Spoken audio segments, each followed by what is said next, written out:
Hello friends, नमस्कार. प्रियांकाच रेसिपीमध्ये तुम्हा सर्वांचं स्वागत आहे. मसाला सिरीजमध्ये आज आपण पावभाजी मसाला बघूयात. जर आजचा व्हिडिओ आवडला तर व्हिडिओला लाईक करा, शेअर करा आणि चॅनेलला नक्की सबस्क्राईब करा. व्हिडिओला सुरुवात करूया. तर पावभाजी मसाला बनवण्यासाठी मी इथे काही इन्ग्रेडियंट्स घेतलेले आहेत आणि हे सर्व साहित्य मी या मेजरमेंट स्पून आणि कपने मोजून घेतलेले आहेत. तर इथे मी 2 टेबलस्पून धणे घेतलेले आहेत, 1 दालचिनीचा तुकडा घेतलाय, 6 ते 7 लवंग घेतली आहे आणि साधारण 4 मसाले वेलची घेतलेली आहे. 2 टेबलस्पून आमचूर पावडर घेतलेली आहे, 1 टेबलस्पून काळं मीठ घेतलेलं आहे आणि 20 ग्रॅम काश्मीरी लाल मिरची पावडर घेतली आहे. इथे मिरची पूड ऐवजी तुम्ही खड्या मिरच्या वापरल्यात तरीही चालतील. 1.5 टेबलस्पून बडीशेप घेतलेली आहे. इथे मोठी बडीशेप वापरायची आहे, बारीक बडीशेप अजिबात वापरू नका, नाहीतर मसाला कडवट होतो. पाव कप जिरे घेतलेले आहेत.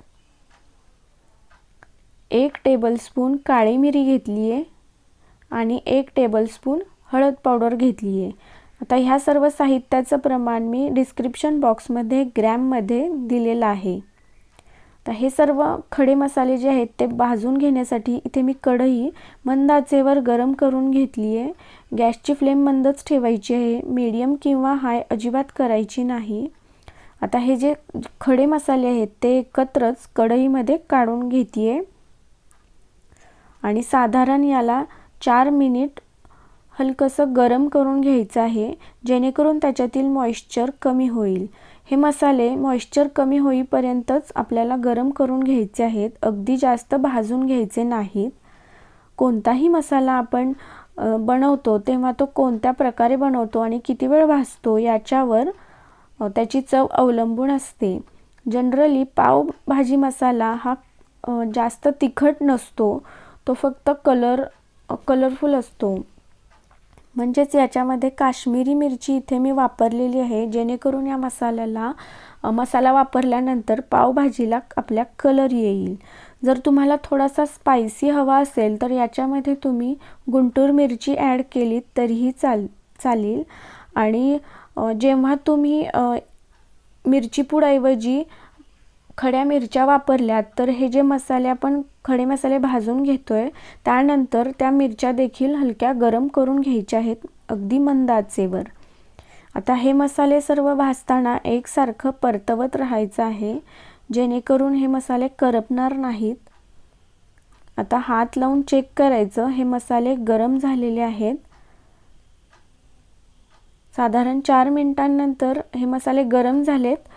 इथे मी गॅसची फ्लेम बंद केलेली आहे आणि गॅसची फ्लेम बंद केल्यानंतर देखील 2 मिनिट हे मसाले आपल्याला असेच कढईमध्ये परतवत राहायचं आहे.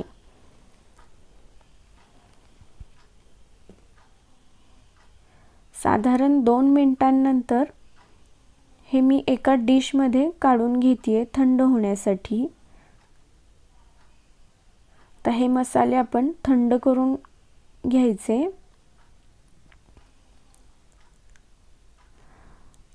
तर हे खडे मसाले थंड झाल्यानंतर एका मिक्सरच्या भांड्यामध्ये मी काढून घेते आणि त्याचबरोबर जे पावडर फॉर्ममधले मसाले आहेत ते देखील याच्यामध्ये मी ॲड करत आहे.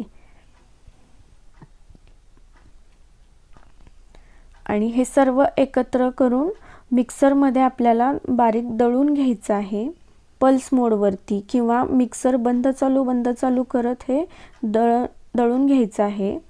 आता याचा कलर तुम्ही बघू शकताय, छान कलर आलेला आहे आणि याचा टेक्स्चर देखील इथे मी रवाळ ठेवलेला आहे, एकदम बारीक फाईन पावडर केलेली नाही. आणि हा मसाला चाळून देखील घ्यायचा नाही.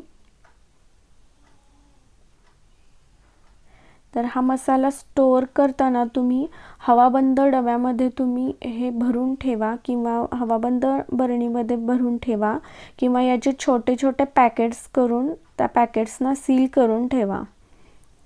तर असा हा आपला पावभाजी मसाला तयार झाला आहे. हा तुम्ही घरी नक्की ट्राय करा. कसा झाला हे मला कमेंट करून नक्की कळवा। व्हिडिओ आवडल्यास व्हिडिओला लाईक करा, शेअर करा आणि चॅनेलला नक्की सबस्क्राईब करा। भेटूया पुढच्या व्हिडिओमध्ये, तोपर्यंत बाय बाय।